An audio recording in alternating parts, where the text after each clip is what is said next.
we decided to tackle a question that thousands of leaders are currently discussing at Glasgow, UK, right now as we speak. As you know, this is the week of COP26, the 2021 United Nations Climate Change Conference.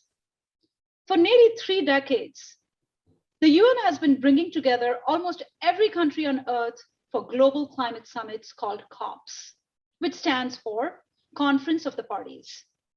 Most experts believe COP26 has a unique urgency, so it's only timely and appropriate for us to tackle the question, can innovation drive scale and economic value for ESG and sustainability, making it accessible to everyone from enterprise to end users?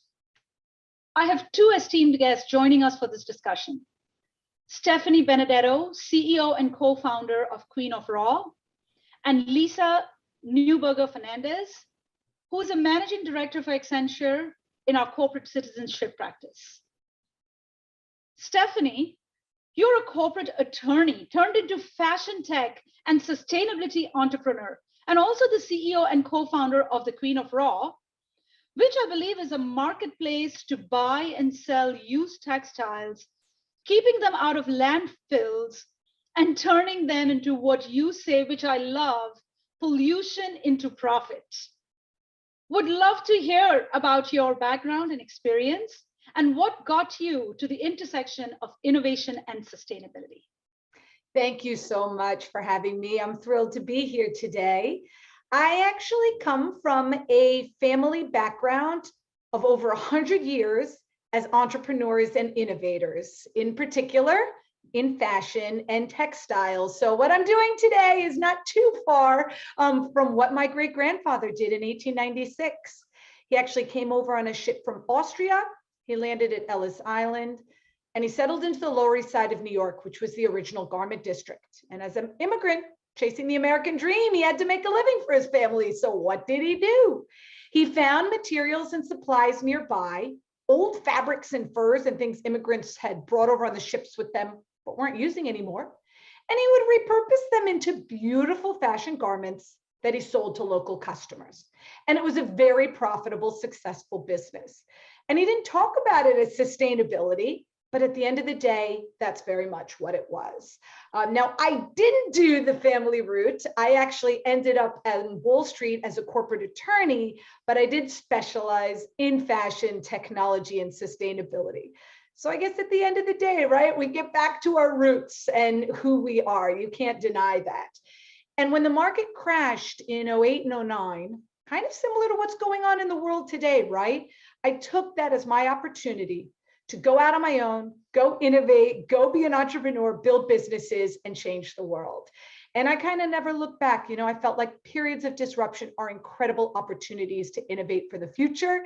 And as you kindly noted, we built Queen of Raw as a marketplace with software.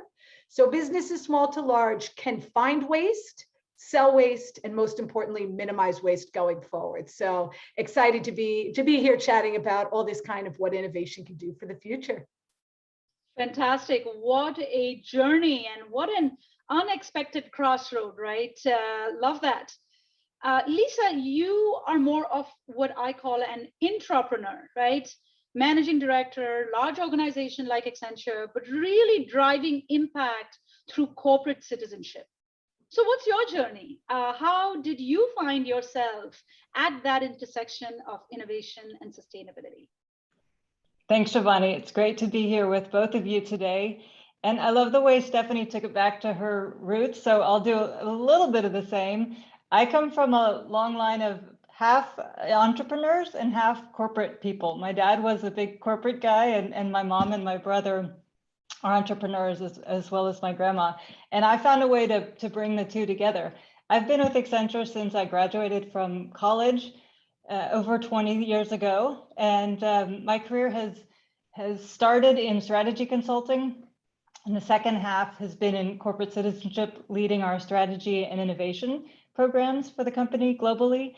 But the whole time I've been at Accenture, I've always had this passion for driving social innovation, social and environmental innovation, and finding ways to launch and spark new initiatives through the company that have ranged from a patented social return on investment model that we called public service value and created a whole practice around, to helping to launch our sustainability consulting practice, and from a volunteer role on a green team back many years ago. I've always been really interested in the role that business has to play in society.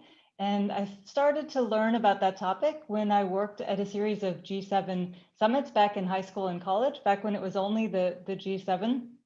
And I noticed the absence of the private sector at that time. And I was always really curious, where was the private sector, this is going back more than 20 years, and interested in how we can drive action through the private sector to tackle some of the big social and environmental challenges of our time.